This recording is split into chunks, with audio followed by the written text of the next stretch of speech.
its essence. Those infected became the first communicators of the knowledge and message these beings brought to Earth. These are also the beings movies like The Bee and The Knowing are describing. They have an agenda to take over the world completely, and they have major assistance from just about every main religious and social group. This is due in part to the powerful role they play in religion. The natural instinct for man to gravitate toward a mother goddess figure comes from the separation of our other half. The want to interact with this magical feminine being is played on and exploited by these imposters, some of whom are responsible for the initial split, or Ma as it is more properly called. In addition, for the woman, since the goddess is androgynous, he gives her the son of the sun. She begins to see this as her husband, protector, and father figure. Most women are deprived of one or the other, if not both, in today's common society. There is obviously not just one faction doing all this. You would have to think, man and woman are a very advanced species. It would take a collaborative effort to keep them in the darkness of what the true reality is. 119 page. Reason 96. There was a saying, the devil has many names. I first found that to be untrue when learning who Satan was, especially since Satan and Lucifer are actually two different beings. When considering ISIS, however, it all makes sense. This is how the reoccurring savior theme exists, and the key component is always the mother with immaculate conception. Immaculate conception is really the deity having some type of intercourse with the woman, producing an offspring. This offspring then attempts to become ruler of the world and his father, the king's steed. Many of the hyperdimensional beings want the title Lord of the Earth, so they never cease these divine conception stories. This happens now through the royal families such as Prince William becoming the next king. Their family history, however, is riddled with the involvement of various forces. They are carrying the bloodline, so they most certainly are not completely human. I do believe we have something in our constitution about that. What a joke. We as human beings are utterly ruled over in this dimension. Our needs are extremely meager compared to what we are originally entitled to, and yet those needs are seldom fulfilled. These forces also extend into the dream world and the afterlife, so there is no rest for the weary. Until they are confronted, they are consistently hatching plans to make an individual believe none of this is going on, somewhat of a strange zombie phase. I will tell you now, you can live every day in such a high state of energy, and these beings are jealous they cannot do the same. They are forbidden from it. It has gone, 120 page. Asleep, and them never to awaken again because of their corruption. All the blending, enhancements, and greed for power has made them numb. They don't even feel alive, they are the undead. This state I speak of that you can return to is not just the feeling of everything going well, but the feeling of having the perfect companion. Something so gratifying that everything external does not take an inkling of attention from it, as if it does not exist. You become wholly endowed with it, spiraling together, forming endless states of ecstasy. Their most powerful weapons are their religions. This gives the power to them directly from our own souls. It is time they are removed. I'm not sure if this will take place in large numbers, however I am sure that it does not matter. It is what you do individually that counts. There is a lesser light which emanates from below that spawns countless distorted images. Soon they will be placed in Sheol, in which we fixed a door for entrance and none for exit. Then the world will see freedom, if you but knew. Many looking now will say he is joking, but we do not jest. Now unveiling the goddess will take place as Madame Blavatsky claimed to do when she wrote her book Isis Unveiled. She of course was in no position to do such a thing, being fully initiated herself, and remember, their oath is to keep silent. However, they are allowed to push propaganda and disinformation. Once again, the goddess as we know it was a play on words. There is actually a symbolic story being told about Adam and Eve in the garden with the serpent. It is known that this story should not be taken literally but has a much deeper meaning. It started with this uneasy feeling that there was something that was a big secret about the word women.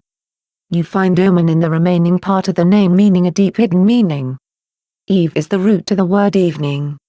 The Hebrew version is even weirder, since the name used for Eve in Hebrew, Hiva, actually means serpent. According to the original Zohar, a major root of the creation story, it makes it clear that the serpent in the garden was a female serpent, not a male like it is commonly believed. Pre-Adamites or before Adam were masculine spirit beings called sons of the sun who took physical form and mated with these women. These female serpents, known as the race of Nehemiah and Lilith, caused chief angels like Azza and Azrael to fall from their post and mix with them. The Zohar continues to blame Amalek as the wicked seraphim, while Metatron is called literally the good serpent. This is incredible. It admits Metatron is actually a serpent and goes on to admit that Enoch became Metatron once he was translated to heaven, thus Enoch was also a serpent. Several times the tribe of Shem makes it clear to indicate they are inbred with serpents. This makes it concrete that the Enochians are linked to the serpents. It says the priest came forth from the dead Sephanim who died in labor. The baby was born with the sign of the priesthood, which was a lustrous scaly hide. The baby had just been brought forth but sat upright immediately and showed the sign of the priesthood, and they were struck with terror. In the many Hebrew texts where it says, 121 Page, he created man. To them he is the feminine attribute. The tetragrammaton is Yod He Vav He. The Yod Yah is the masculine fire entering the feminine He, birthing the child Vav He, and the world will return to He, so they believe. Cohen, Hebrew for priest, is an anagram for Enoch. Reason 97,000 of children every year are indoctrinated into animist religions, depriving them of their true potential. One of the most widespread religions in the world, Judaism, still keeps Moses' depiction with horns on his head.